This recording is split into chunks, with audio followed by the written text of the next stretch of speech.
Welcome back. मैं अंश मल्होत्रा और आज मैं जो वीडियो लेके आया हूँ वो है सेंट्रल बैंक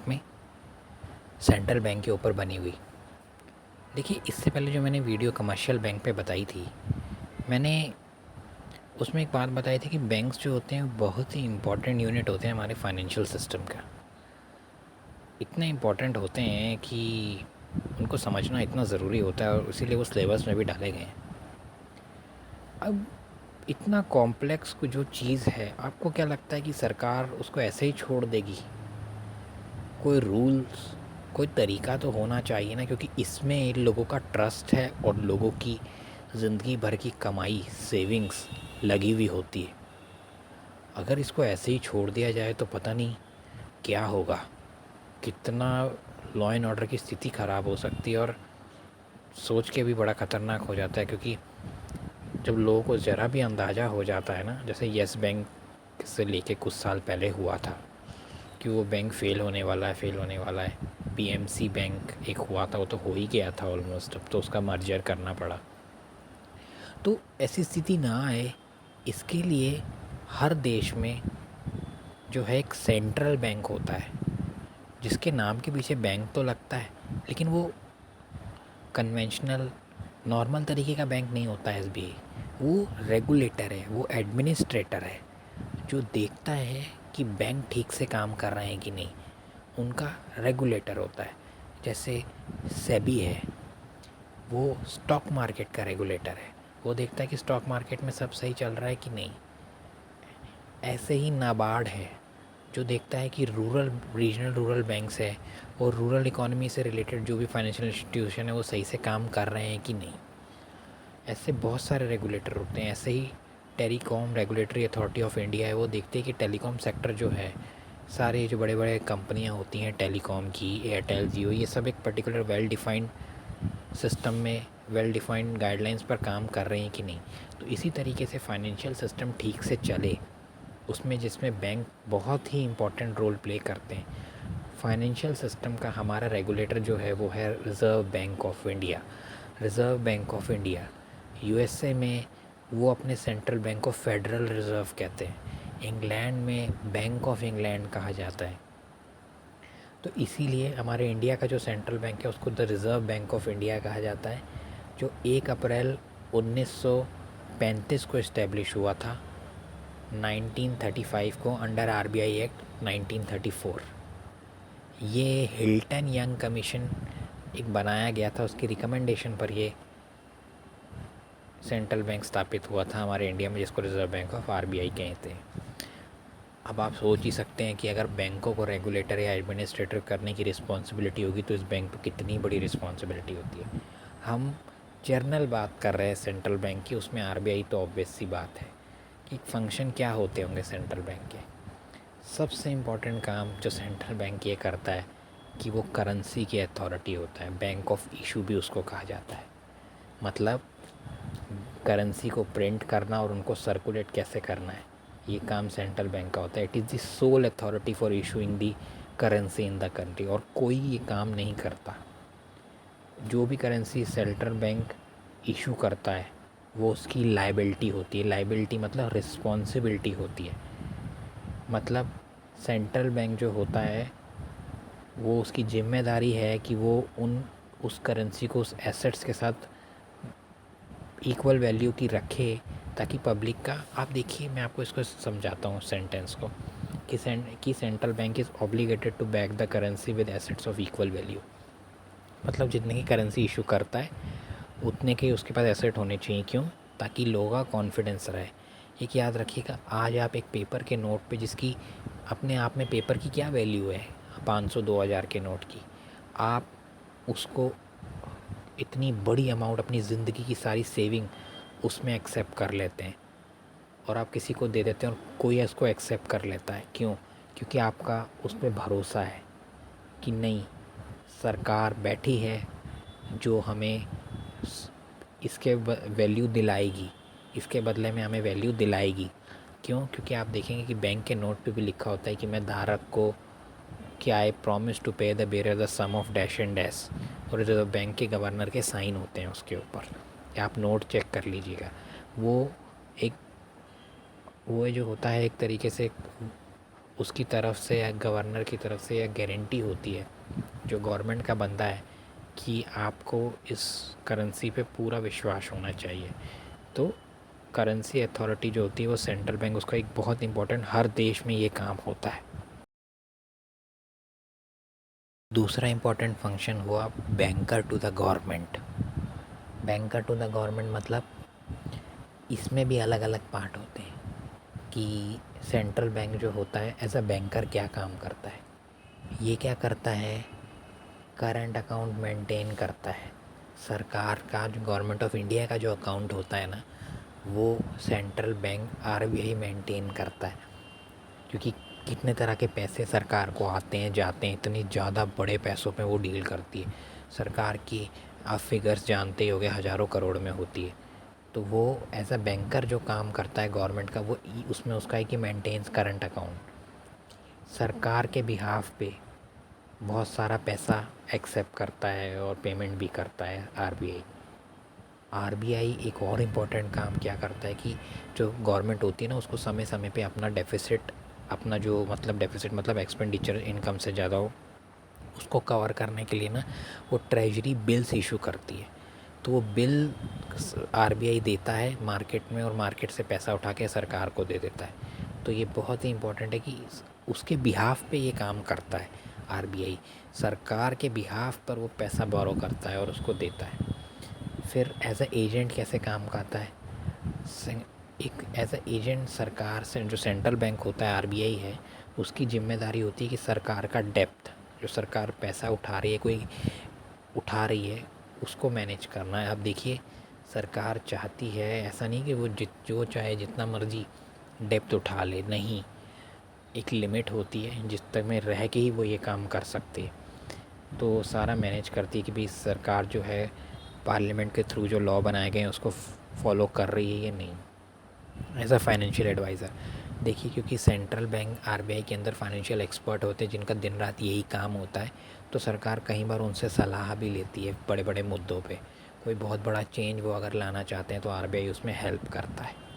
अब तीसरा है बैंकर्स बैंक, मतलब बैंक जैसे हमारे लिए बैंक होता है, बैंकों के लिए भी बैंक जो होता है वो आरबीआई होता है, ठीक है। और सुपरवाइज़र, सुपरवाइज़र क्या होता है, जो ये देखता है कि जो लेट डाउन गाइडलाइंस और रूल है उस हिसाब से बैंक काम कर रहे हैं नहीं।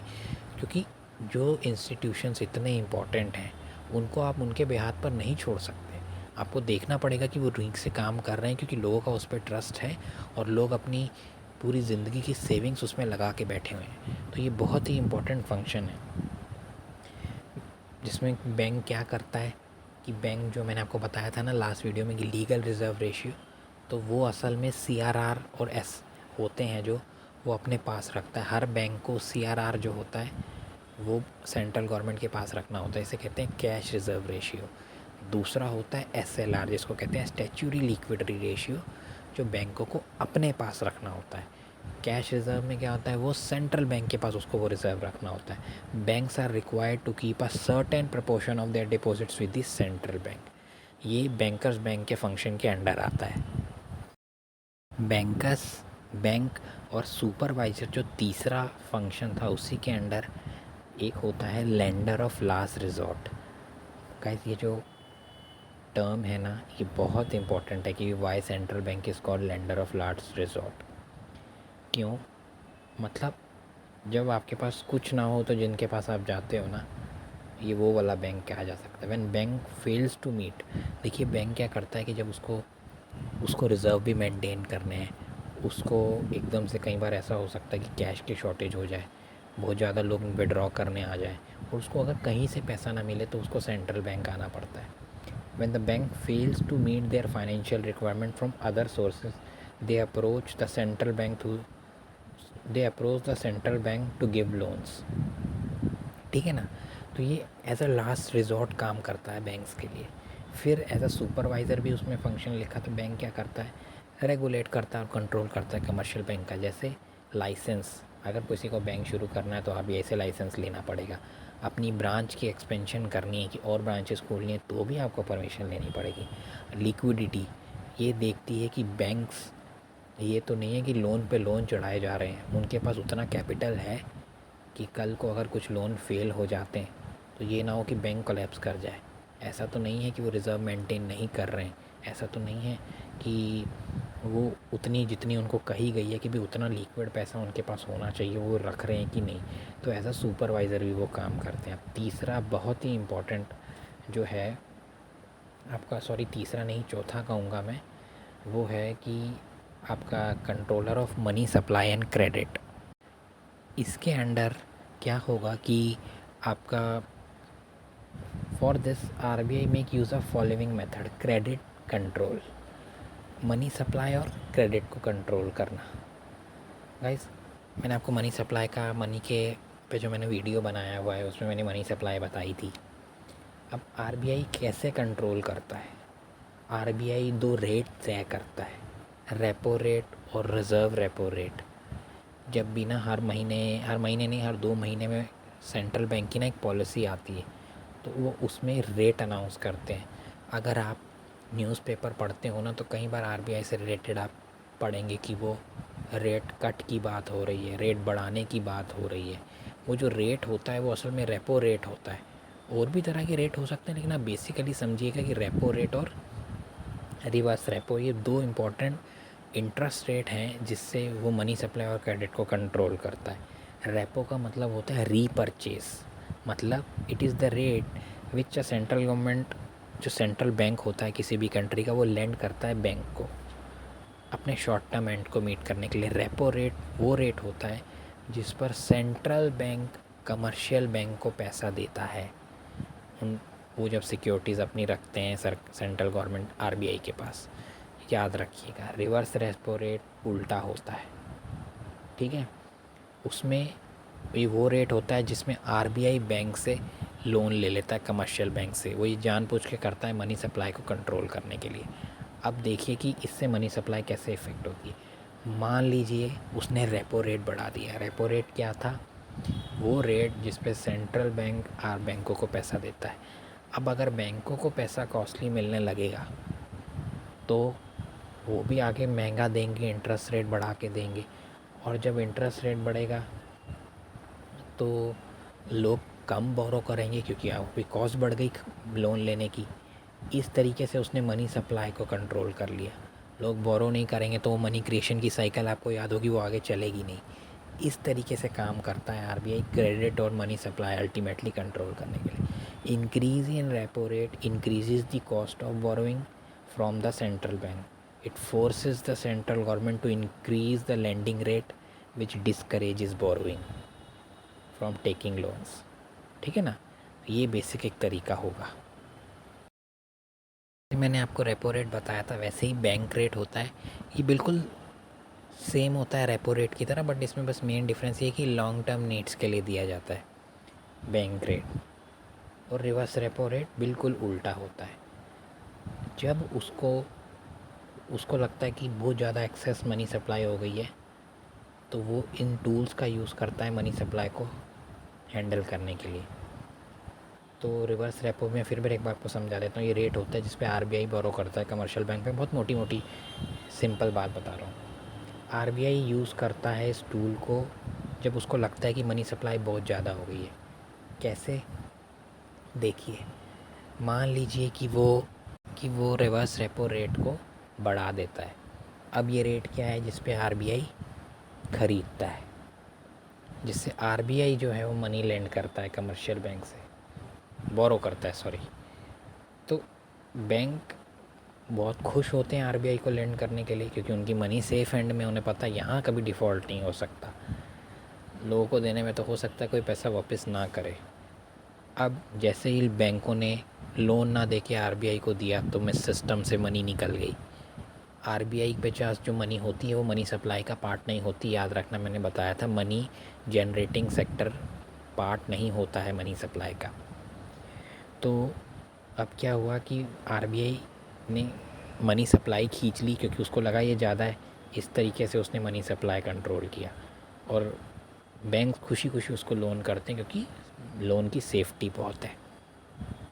अब पांचवा फंक्शन है ओपन मार्केट ऑपरेशंस। आपसे डायरेक्ट क्वेश्चंस पूछे जाएंगे, ओपन मार्केट ऑपरेशंस क्या होते हैं? तो सिर्फ इसका मतलब ये समझ लीजिए कि it refers to buying and selling of government securities by the central bank. Public और कमर्शियल बैंक्स को सरकार की सिक्योरिटीज़ बेचना या ख़रीदना का काम जो करते हैं उसे ओपन मार्केट ऑपरेशन कहते हैं।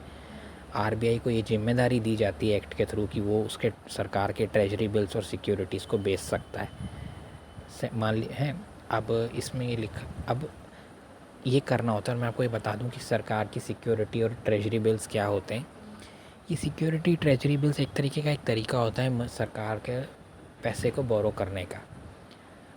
ये सिक्योरिटीज़ आपको दे दी जाती है और इसमें लिखा जाता है कि इतने साल के लिए आपसे सरकार पैसा ले रही है, इतना इंटरेस्ट देगी और इतने में समय में वापस करेगी।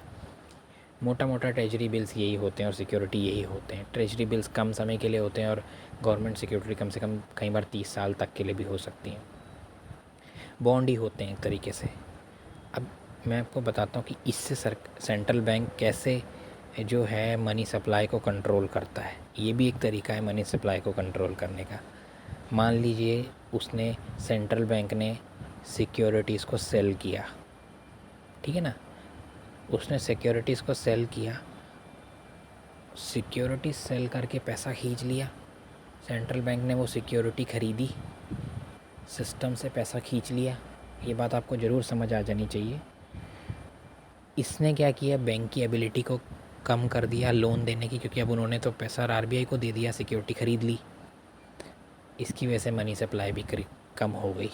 क्यों? क्योंकि अब बैंक आरबीआई को दे चुका है, वो लोन नहीं क्रिएट करेगा तो मनी सप्लाई नहीं क्रिएट होगी।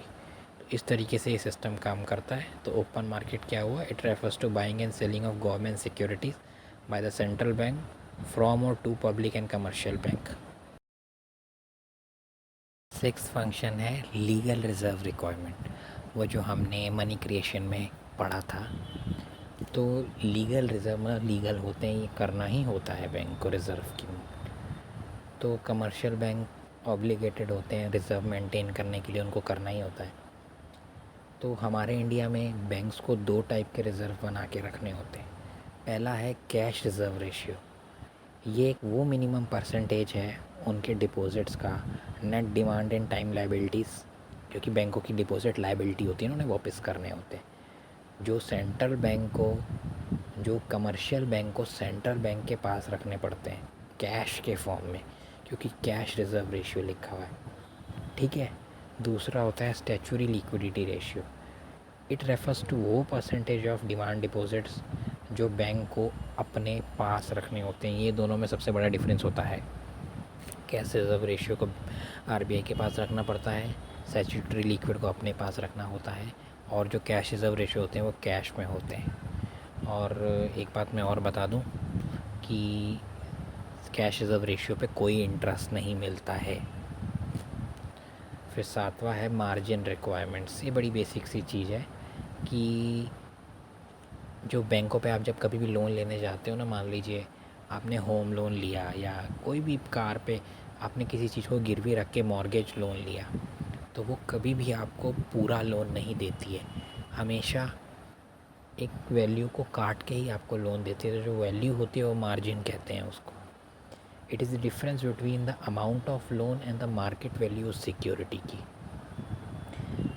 ऐसा जानबूझकर करा जाता है, कहीं वजहें होती हैं ऐसा, क्योंकि बैंकों को जनरली हो सकता है कि उस चीज़ की असलियत ना पता हो, कुछ चीज़ का रिस्क को अकाउंट करके भी वो ये चीज़ करती है।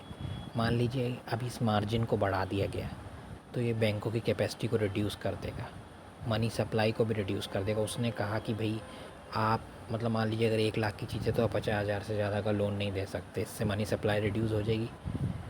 अगर इस मार्जिन को कम कर दिया जाए, मतलब कि भी आप कहो कि अब आप 80% दे सकते हो, तो पीपल और बोरो कर पाएंगे। इस तरीके से भी एक मार्जिन रिक्वायरमेंट्स तय करता है आरबीआई, सेंट्रल बैंक किसी भी देश का। इससे पहली वाली वीडियो जो थी वो कमर्शियल बैंक्स पे बनी हुई थी, ये वीडियो सेंट्रल बैंक पे है। और अब लास्ट में जो है इन दोनों के बीच में एक डिफरेंस है। एक एक डिफरेंस को मैं आपको जल्दी से समझा देता हूँ। ये डिफरेंस बहुत काम आएगा आपको, अगर तो आप क्लास 12th में हैं, वरना आगे भी बेसिकली ये डिफरेंस को समझने में आपको बहुत हेल्प होगी। तो सबसे पहले हम मीनिंग समझ लेते हैं। सेंट्रल बैंक क्या होता है? वो एक एपेक्स बॉडी होती है, सबसे ऊपर की बॉडी होती है जिसका काम रेगुलेट करना है, कंट्रोल करना है, सुपरवाइज़ करना है। कमर्शियल बैंक तो एक सिस्टम में एक इंस्टीट्यूशन होता है जिसको लोन लेना है और लोन देना है और डिपॉजिट लेने हैं। बेसिक जो प्राइमरी फंक्शन है। एक क्या होता है, एक मान लीजिए एक मनी मार्केट जो होती है जहाँ पर लोन उठाया जाता है, लोन का लेन देन चलता है, वहाँ पर सेंट्रल बैंक एक बहुत बड़ा इंस्टीट्यूशन है जो वो देख रहा होता है कि सब ठीक चल रहा है कि नहीं। और कमर्शियल बैंक उसमें एक यूनिट होते हैं जो असल में लोन ले रहे होते हैं या दे रहे होते हैं। Ownership, central bank obviously government की प्रॉपर्टी होती है, गवर्नमेंट उसको ओन करती है और गवर्न करती है, उसमें गवर्नमेंट के ही बंदे होते हैं। लेकिन जो बैंक होता है वो प्राइवेट भी हो सकता है, प्राइवेट बंदे का और सरकारी भी। जैसे SBI ये सरकारी है, ICICI प्राइवेट बैंक है, HDFC प्राइवेट बैंक है। ऑब्जेक्टिव, देखिए सेंट्रल बैंक का ऑब्जेक्टिव पैसे कमाना नहीं होता। वो किसी के थ्रू सरकार उससे कोई करोड़ों रुपया नहीं कमा रही है। उसका जनरली काम होता है वेलफेयर, उसका जनरली काम होता है पब्लिक इंटरेस्ट बचे रहना चाहिए, लोगों का इकोनॉमी और बैंकिंग सिस्टम में फेथ बना रहना चाहिए। लेकिन कमर्शियल बैंक प्रॉफिट चाहते हैं। आप देखते होंगे कि हर आते हैं कि भाई इस क्वार्टर में इस बैंक का इतना प्रॉफिट रहा, उसका ऑब्जेक्टिव पैसा कमाना है कमर्शियल बैंक का। लेकिन सेंट्रल बैंक RBI का ये काम नहीं है, उसका काम है पब्लिक इंटरेस्ट में काम करना और पब्लिक फेथ को बनाए रखना सिस्टम में। फिर इशू ऑफ करेंसी को लेके सेंट्रल बैंक की सोल मोनोपोली होती है और कोई काम करेंसी पे नहीं कर सकता। कमर्शियल बैंक का करेंसी से कोई लेना देना नहीं होता। पब्लिक डीलिंग, सेंट्रल बैंक कभी RBI कभी डायरेक्टली डील पब्लिक से नहीं करता। आपने कभी नहीं देखा होगा कि आप RBI के ऑफिस में गए हो अपना काम कराने के लिए, नहीं, वो पब्लिक से डायरेक्ट डील नहीं करता। बैंक तो रोज़ के रोज़ पब्लिक में डील करते हैं। आप कई बार बैंक गए होगे पैसा जमा निकालने या फादर मदर के साथ। और नंबर ऑफ़ बैंक के सेक्शन में देखें तो सेंट्रल बैंक हमेशा जनरली एक ही होता है हैं, क्योंकि उसकी एक्टिविटी इस तरीके की होती है। जैसे RBI एक ही है और बैंक्स तो बहुत तरह के हैं, कितने सारे बैंक हैं। तो फाइनली हम ज़रूर ये समझे होंगे। अब मैं आगे अभी डिसाइड करूँगा मैं किस पे वीडियो बनाता हूँ। आपसे एक रिक्वेस्ट है कि प्लीज़ सब्सक्राइब ज़रूर कीजिएगा।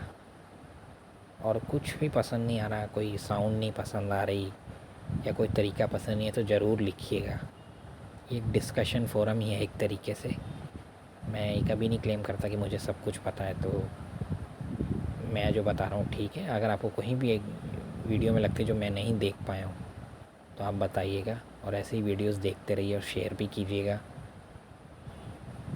Thank you and have a nice day. ऐसे ही मैं वीडियो बनाता रहूँगा आपके लिए।